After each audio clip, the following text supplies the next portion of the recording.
আগামীকাল একটি উৎসবমুখর এবং একটি প্রত্যাশিত নির্বাচন হবে।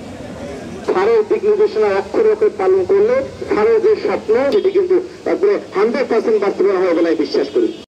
রাত পোহাইলেই ষষ্ঠ উপজেলা পরিষদ নির্বাচনের প্রথম ধাপের ভোট গ্রহণ। দেশের 152টি উপজেলার মধ্যে রয়েছে বগুড়ার 3টি উপজেলা সারিয়াকান্দি, সোনাতলা ও গাবতলী। 3টি উপজেলা পরিষদ থেকে মোট 222টি কেন্দ্রের জন্য নির্বাচনী সরঞ্জাম বিতরণ চলছে। আমরা আমাদের দায়িত্ব অবিচল থেকে আমরা এই ষষ্ঠ উপজেলা পরিষদ নির্বাচন সেটি যাতে সুন্দরভাবে স্বচ্ছতার সাথে নিরপেক্ষতার সাথে জবাবদিহিতার সাথে ভোটারদের উপস্থিতির মাধ্যমে আমরা নিশ্চিত করতে পারি। মঙ্গলবার 7 মে বেলা 12:30টায় উপজেলা পরিষদ চত্বরে জড়ো হন কেন্দ্রের প্রিজাইডিং ও সহকারী প্রিজাইডিং কর্মকর্তারা। এছাড়া উপস্থিত হন কেন্দ্রের নিরাপত্তার দায়িত্বে থাকা পুলিশ ও আনসার সদস্যরা।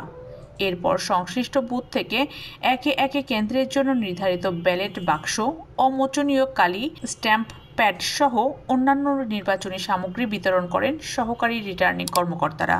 প্রতিটি কেন্দ্রের নির্বাচনী সরঞ্জাম দেওয়া হলেও ব্যালট পেপার পৌঁছাবে বুধবার দুপুরে। তবে দূরত্ব বিবেচনায় সারিয়াকান্দির 13টি কেন্দ্র ও গাবতলীর 25টি কেন্দ্রে আজই দেওয়া হচ্ছে ব্যালট পেপার।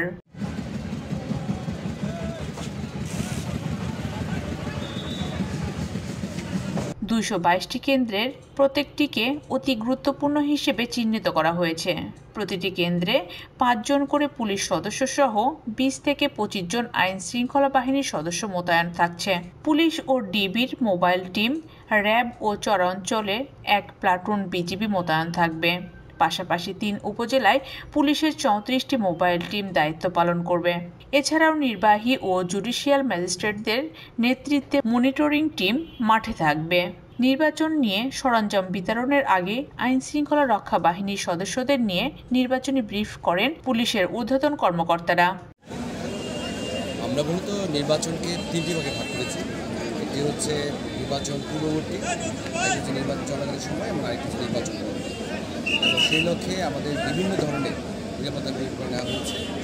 আগামীকাল নির্বাচন হতে যাচ্ছে, সেই জন্য আমরা আজকে ব্রিফিং কালেক্ট করেছি এবং আমরা প্রত্যেকটি ইউনিয়নে গুরুত্ব বিবেচনায় আমরা সেখানে পর্যাপ্ত নিরাপত্তা ব্যবস্থা নিশ্চিত করেছি। ভোটকেন্দ্রে নিরাপত্তার জন্য আমাদের পুলিশ থাকবে, আনসার সদস্যরা থাকবে। তার বাইরেও প্রত্যেকটি ইউনিয়নে মোবাইল প্যাট্রোল থাকবে, স্ট্রাইকিং রিজার্ভ থাকবে, ডিবির স্পেশাল টিম থাকবে। এর বাইরেও র্যাব সদস্যরা এবং বিজেপি সদস্য মোতায়েন থাকবে। জেলা প্রশাসন এবং উপজেলা প্রশাসনের পক্ষ থেকে সেখানে নির্বাহী ম্যাজিস্ট্রেট থাকবে এবং বিচারিক যারা ম্যাজিস্ট্রেট তারাও নিয়োজিত থাকবেন। এর বাইরে নির্বাচনী দায়িত্বে যারা আছেন সবাই এখানে থাকবে। তবে মূল যে বিষয়টি হচ্ছে সার্বিক সম্মেলনের সতর্কতা, এবং সেই জন্য আমরা এখানে উপস্থিত হয়েছি। আমরা দেখেছি যারা দায়িত্ব যারা পালন করবেন, যে সকল পুলিশ সদস্য, ব্যাটালিয়ন আনসার এবং অঙ্গগত আনসার এবং অন্যান্য যারা আছেন, ইউনিয়ন সদস্য, র্যাব, বিজেপি, সবার মধ্যে নির্বাচন নিয়ে অত্যন্ত আমরা দেখেছি মনোবল অত্যন্ত কমে আছে তাদের, এবং সবাই আগামীকাল একটি অত্যন্ত উৎসবমুখর, নিরপেক্ষ, স্বচ্ছ এবং জবাবদিহি নির্বাচনের প্রক্রিয়ার জন্য সবাই কিন্তু মানুষের উপস্থিত আছে। সেই জন্য আমরা এখানে উপস্থিত হয়েছি, তাদের সাথে কথা বলেছি। আমরা দেখেছি প্রত্যেকটি আইনশৃঙ্খলা বাহিনীর সদস্য তারা কিন্তু তাদের মনোবল সুদৃঢ়, তারা তাদের দায়িত্ব পালনে অবিচল। আমরা আশা করছি সবার কার্যকর পদক্ষেপের মাধ্যমে আগামীকাল একটি উৎসবমুখর এবং একটি প্রত্যাশিত নির্বাচন হবে। অন্য উপজেলা না গিয়ে আমাদের গাবতলীতে এসেছেন স্যার, আমাদের মাঝে উপস্থিতি আমাদেরকে ধন্য করেছেন স্যার। আমি স্যার আবারও আপনাকে কৃতজ্ঞতা জ্ঞাপন করছি। আর আমি আপনাদের উদ্দেশ্যে বলতে চাই, স্যার নিশ্চয়ই প্রত্যেকটি বিষয় আগামীকালের আমাদের করণীয় বর্জনীয় বিষয় প্রত্যেকটি বিষয় আমি বলি স্পষ্টভাবে স্যার কিন্তু আপনাদের কাছে ব্যাখ্যা করেছে। নিঃসন্দেহে আমি বিশ্বাস করি যে আপনাদের আর কোনো কোশ্চেন থাকার কোনো সুযোগ নেই। আমাদের কি করতে হবে সকলে আমরা বুঝতে পেরেছি। স্যার যে দিক নির্দেশনাগুলো দিল, এগুলো কি আমরা অক্ষরে অক্ষরে পালন করতে পারবো সবাই?